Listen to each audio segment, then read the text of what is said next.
In the late summer of 1971, things were changing around the Wright household at 1367 Dunnock Way, Sunnyvale, California.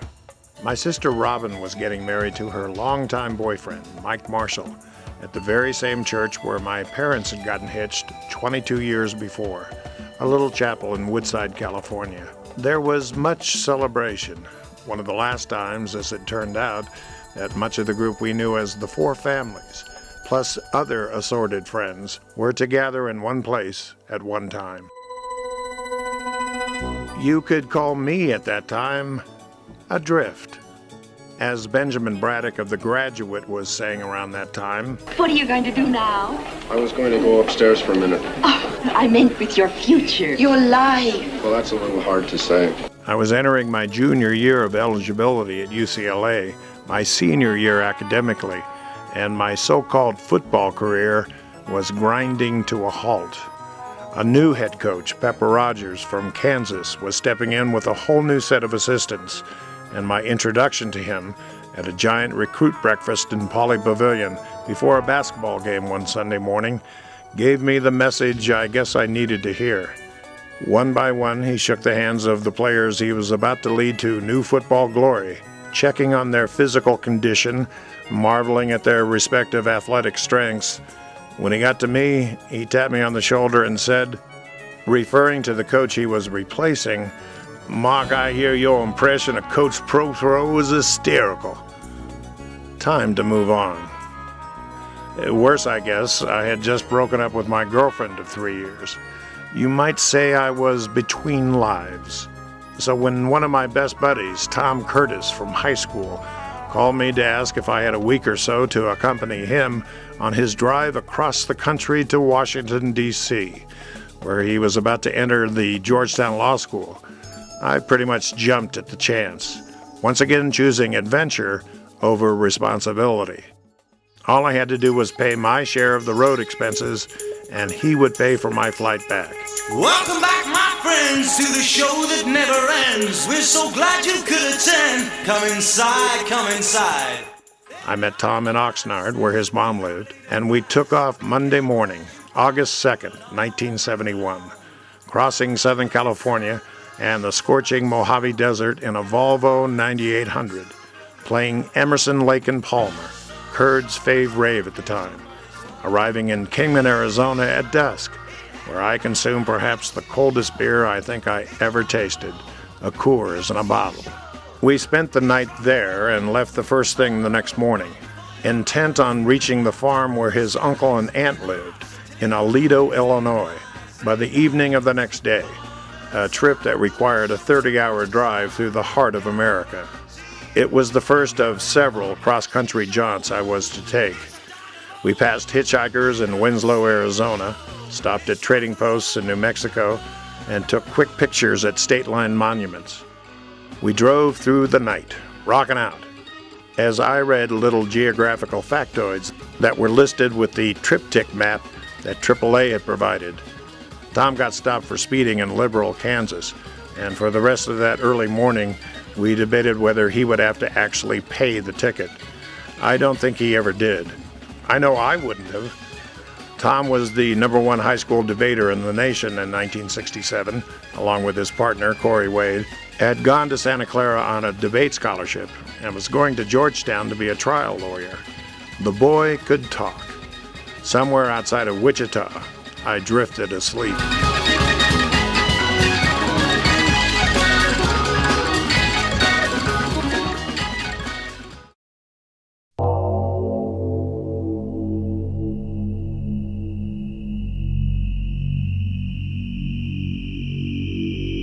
In the mid-morning haze of Wednesday, August 4th, 1971, I awoke in the shotgun seat to discover Tom pumping gas at some flying A station in the middle of nowhere, near an exit apparently chosen at random. I asked where I was. He mumbled something about Des Moines. I said, "I think I have an uncle and aunt in Des Moines." I grabbed my little address book from my pack to verify that fact, and as I headed to the bathroom, I asked an attendant where Urbandale was, the town my mom had once said they lived in, and he said, "You're in it." Further interrogation revealed the street where they lived, Winston Avenue, was just a few blocks away. So we finished our business and headed quickly to 7005 Winston, knocking on the door and awaiting just who might answer. No one did, but a neighbor noticed us and confirmed that this was indeed the house of Ken and Helen Wright. Now you have to imagine the context for this discovery. Up to this point in my life, in Rob's life, anyone on my dad's side of the family, save for one person, Granner, Dad's mother, had been, for all we could tell, a rumor. Mythological figures who existed in name only. Kin, apparently, but not to be included for some reason, in our Texas-dominated family visits. We had never met anyone on Dad's side of the family, and suddenly, a link to that mystical set of relatives had presented itself. The neighbor mentioned that we could probably find Ken in the furniture department at Yonkers, the downtown Des Moines department store. We headed there immediately. The rest of the story you might have heard.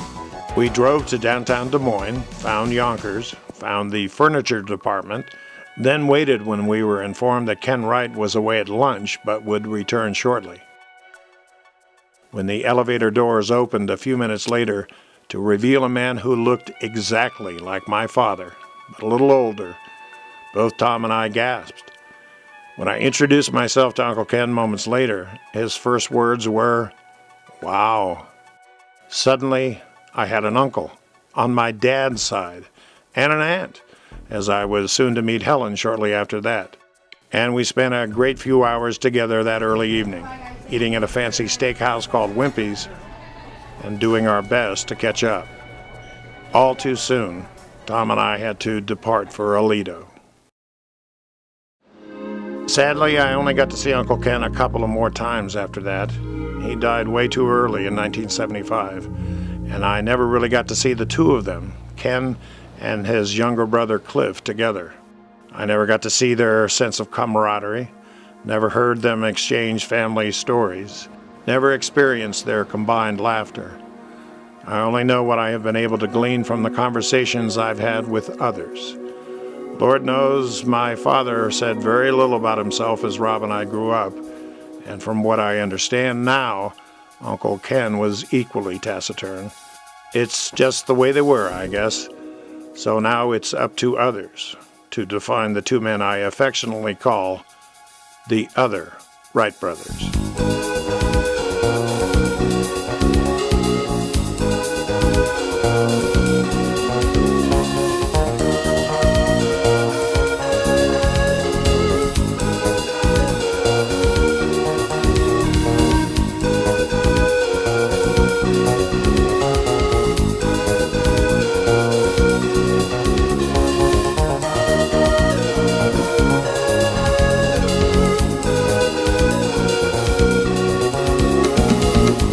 One of the first memories was in the church that we went to in Muscatine. And my dad was dressed up as Santa Claus. And nobody would have recognized him except Sally did the same thing Robin did. Those are Daddy's shoes. I saw Daddy's shoes and I knew, of course I didn't know Santa Claus wasn't real at the time, but I knew this Santa Claus had Daddy's shoes. My earliest memory of him was running across the street and scaring him, and he swatted me on the behind. I think that was early on, that I think he was just a little scared. And, Dad never disciplined us, but that was the one time I remember. We were at my grandmother's house, and I was trying to take a pill of some kind, and I couldn't swallow it. And I guess he knew that I should have been able to swallow it, and I believe he spanked me, and to this day, I'm thinking, really? Why would you spank a child who couldn't take a pill? But, maybe there was more to it, or maybe I don't remember it exactly correctly, but that's the only time I ever remember being in trouble with him. He represented firmness. He was always very firm with what his expectations were of me. And I always felt that education was very important to him. And I always felt that he was there if I needed him. Daddy took a job in Des Moines, and so he was gone for months. And when he came home, he would always bring us a little coloring book or something. And I remember I was so excited to see him, of course, and then he would carry me on his shoulders to bed and tuck me in, and we would pray together. And so, just to have him around again was wonderful. I remember waking up early in the morning and smelling bacon. When, he'd get up and, he'd leave the 2 strips of bacon and 2 eggs in the pan, put it in the refrigerator to be all ready for the morning. And I would smell that one, and I didn't have to get up yet, but it's just like, Dad's up, everything's okay in the world. I have that real sense that, that's what made everything okay. He and I used to love to go to the baseball games, and he would take me fishing at the reservoir, which was kind of his place to go and get away for a little bit. And he didn't get to do either of those things very often, because from my earliest memory of him, he was working 6 or 7 days a week. Just like my grandkids, I didn't like to touch the fish or put the worm on the hook. I loved to go and sit with him when he was fishing. And that probably was the time we had the most quiet time together. And he was just a very interested parent, liked to talk about what I was doing. And he was interested in listening to what we were doing. And, a good listener is one of those great people that makes you feel good because you can tell him about what you're doing, and he seemed excited about that, and that was, was always uplifting. I was in 5th grade in Mrs. Teller's class, and we had this art project, and we had to make a mosaic. And well-intentioned as Dad was, handy he was not at that stage. But he decided he was going to make me a frame, so he made a frame for this mosaic thing, which I'm sure the mosaic wasn't all that great either, but I did get an F on it. I think the frame, the corners weren't mitered, but he tried really hard. I mean, it just sort of broke my heart that he wanted to be a part of it. I remember walking downtown and walking with him downtown as he was going to work, and he looked so handsome.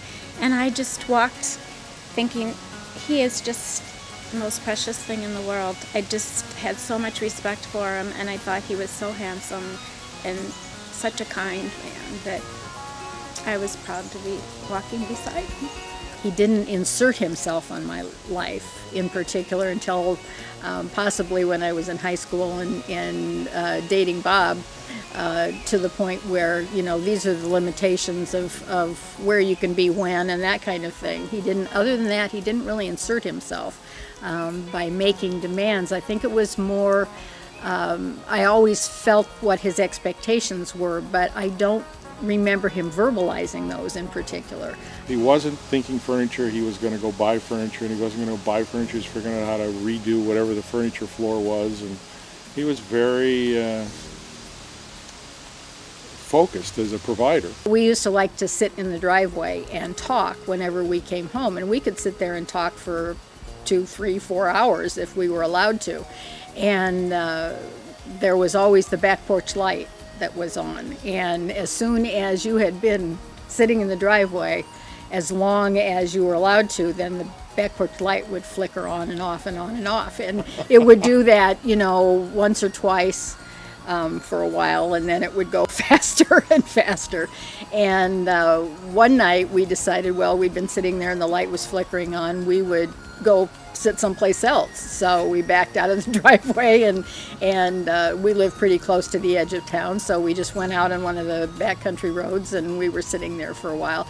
So when we came back, I was in a lot of trouble, and I was probably 17, so I wasn't 14, 15 years old. I was what I thought was pretty close to an adult. I was going to be going off to college, and I wasn't allowed to see him for 2 weeks or talk on the phone.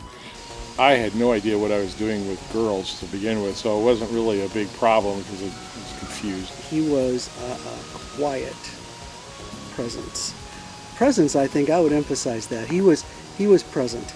And I think that's how he was, at that point in my life, he was the first person I think I ever met who was living life consciously. He was there. And I think it allowed him to sort of be minimal in his responses. He was able to anticipate, and he seemed like he was there a half a step ahead of you, you know. And so he comes down, and I think it'd been during a time that Mom was dragging him to some self-improvement thing, and he was, you know, giving it the old college try, and said, he just said, "I just want you to know how much you mean to me and how much I love you," over lunch. And so, you know, always remembered that. I remember him talking about playing clarinet with some bands in Chicago. And I guess I surmised that was probably when he was in his 20s or early 30s, because it would have been before he was married to my mom.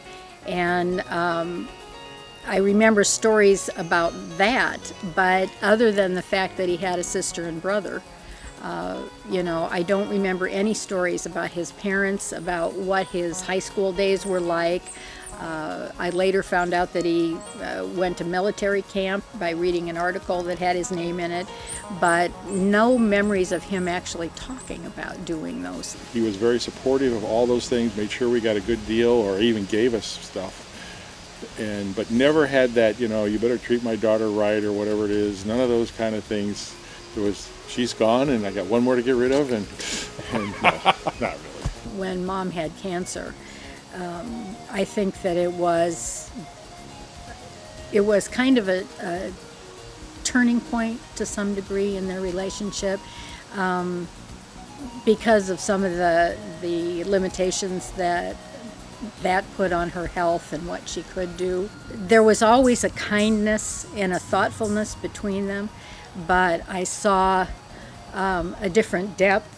But looking back, as an adult, and how Bob and I had a relationship in front of our kids where we discussed just about everything in front of them and allowed them to see us happy together, angry at each other. And I think that I wanted to do that because I realized how little of what really goes on between partners in a marriage we saw. He was a workaholic, so he was oftentimes always there at the end, but never at the beginning, because he worked retail, so he worked late. So he would work 7 days a week. Those years I was really aware of him working and having that truck that he would bring home, and we'd all pile in the front seat of it and put the golf clubs in the back or whatever and head down to Cherry Chase. I don't remember that he took a lot of time for himself ever, to just, you know, he liked to watch TV ball games at night and have an apple and some chocolate. That was kind of his combination. But, you know, he just, I think, cared more about others than he ever did about himself. On Monday night, he would come home, and he was always kind of worn out, but he'd sit down, get his apple, get his chocolate, and we'd watch Monday Night Football in season. And he always liked to sort of guess what was the next play. When I've done little projects around the house, I think he'd be proud of it. He would be proud that I know how to do her thing in the van. And he would have loved the van. He would have just loved to, you know, traveled in that. He would have been a nice contrast to their other grandfather, my father, without saying anything, you know, judgmental about anybody. It just would have been a nice contrast, and I think they would have benefited from that. When Jonathan was born, he looked like my dad as a just coming out of the womb. He looked like my dad, which just, you know, took my breath away, because I wanted Dad to be there to see that, and I wish my kids would have known him. He absolutely adored just taking her out and showing her the roses and, you know, letting her kind of help him cut things and talking to her. And I think it was just that, you know, being on the deck and watching or looking out the kitchen window while Mom and I were doing something in the kitchen and just seeing. I think I felt that we had that when I was little. I think more than being successful at work, I wish he could have seen me as a person, because I think he'd been proud of me, because I'm a lot like him. it was touching as a parent to see him have that connection with her. And it was touching for me to realize I had had that.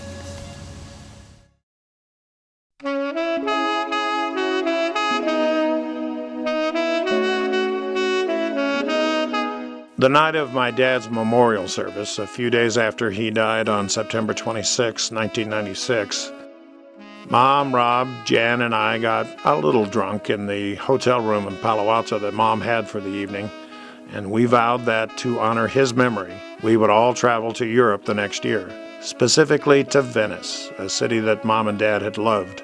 As it turned out, it wasn't just the booze talking.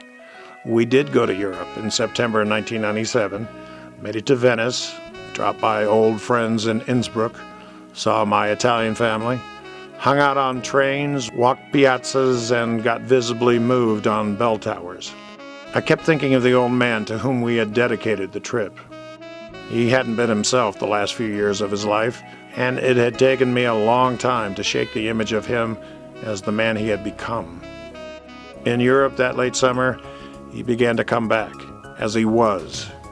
Sometimes, thinking back to those great days, I think of the two of them, Cliff and Ken, younger and older brother, and how it might have been had they traveled to Europe together. Did they ever really compare notes? I know they got together at least once before Uncle Ken passed away in 1975, but I wasn't there to witness it. My name's Wally Nymph, and I live here in the forest. I'm one of the wood nymphs. Shoot ink. Jonathan Winters passed away the other day, and it got me thinking about the special bond Dad created around comedy and comedians. All his life, he introduced us to comedians on long-playing records that he found hysterical. Bob Newhart, Mort Saul, the Smothers Brothers. You knew Joan of Arc. I went with her, dummy. I went with her. Carl Reiner and Mel Brooks were a favorite. In the year 61, I was run over by 7 men fleeing a lion. They ran me over. And that's the extent of all But they didn't have insurance, I didn't have insurance. There was no such thing then, so you laid there till you got better. I'm amazed at Who was the person who discovered the female? Bernie.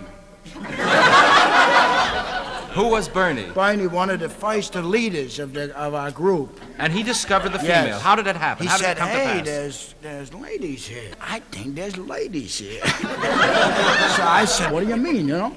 So he said, because in the night, I was thrilled and delighted. He made Tuesday night a special night for us all, watching back-to-back the Andy Griffith Show and the Dick Van Dyke Show, before we had to go do homework, a chore Mom usually enforced. He was a quiet man usually, but he had a penchant for performance too, which is perhaps where I get my love for theater and film. After all, he was a stand-in for Johnny Johnston in the 1947 Esther Williams classic, This Time for Keeps, and he did sing baritone in the Town Squires. Until the Beatles and rock and roll wiped out barbershop quartet singing as we know it in the mid-60s. Uncle Ken apparently played the clarinet in a Chicago swing band. Maybe it ran in the family. I do remember Dad's commitment to comedy and making people smile through good old-fashioned shtick. Peace on earth, and may all of our children have rich parents. A Yiddish word he taught me. Chief in his shtick bag was this maneuver. At 1234 Lime Drive in Sunnyvale, the house of Louis, A.V., Vivian, and Rita Dickerson, our best friends growing up, we would often gather for birthdays, choir practice, piano lessons, whatever, and when that festivity concluded, and A.V. and my mom would forever plan our next get-together standing in the living room next to the front door, as Rob and I longed for the signal to head to the car, my father would wait patiently and look for his opening. When there was a slight pause in the action, he would do this. Okay, well, we'll see you guys next week. Yeah, I love you. See you guys next week. Oh! Whoa. Hitting his knee on the door while feigning pain in the jaw, a move that always elicited a scream from Avie. I bet he did this little shtick over 100 times, and he always got Avie to scream and the rest of us to laugh. And that was the amazing thing about my father. His act never got old, because it wasn't an act. It was just Cliff Wright being himself, responsible, supportive, looking to help and contribute, but always looking for a laugh. Amazingly, in so doing, the man never embarrassed himself or me. Even during my teenage years, in the midst of a widening generation gap, when all my friends were having serious doubts as to the wisdom and worth of their respective old men, my father never brought me grief. I was only ever proud of him.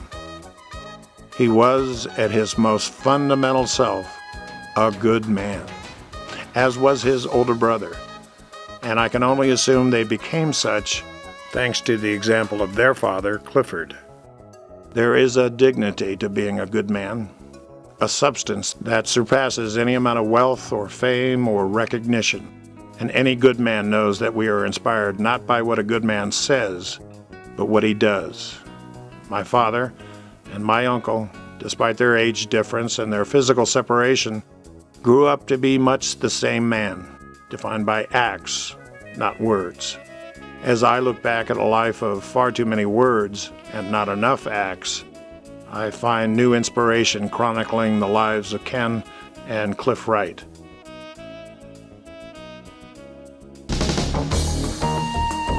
It's comforting now, as we look back on their lives, noting their strengths and their weaknesses, their good times and their bad, that we can accept them for who they were. I think my mother has. He could be head of a company. Everybody loves him and he's smart.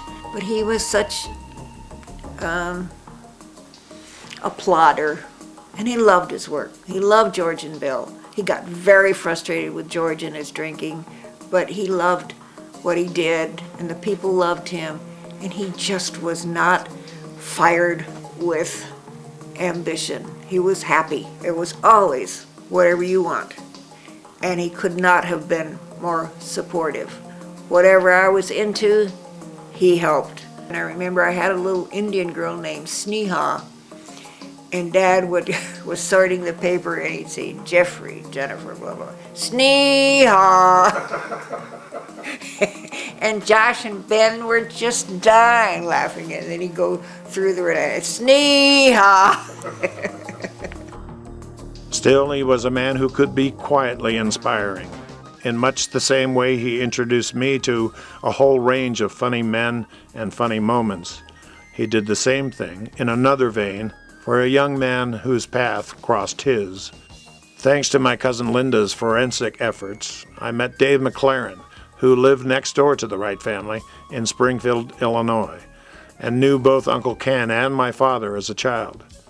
He remembers the house they grew up in when it was headed by my grandfather, Clifford. He remembers when my grandfather died suddenly, and he remembers the funeral. Clifford was in the Navy, and I can remember him being here for the funeral in uniform. And I have the impression he was an officer.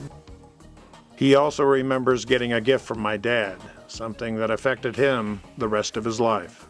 He gave me a model of a Spitfire airplane that was about so big and made out of balsa, and it was camouflage paint scheme. Now, I'm 6 years older than him, and my mother let me hang it from the chandelier in the dining room over the dining room table. And from that point on, I have been totally hooked on airplanes for my entire life. When I think of the other Wright brothers, I think of two admirable men who worked every day for their families, who easily stepped aside and let their spouses and their children shine through, who lived to see that people were happy and attended to. Ken and Cliff Wright. I think often of that moment in Yonkers when I saw my uncle for the first time, in a new direction, at a time when I needed one was offered me. I wonder about them a lot these days, as a matter of fact, now that I'm approaching the age at which I last associated the two of them. I ask myself, at critical times, what would the other Wright brothers do? It's a good question.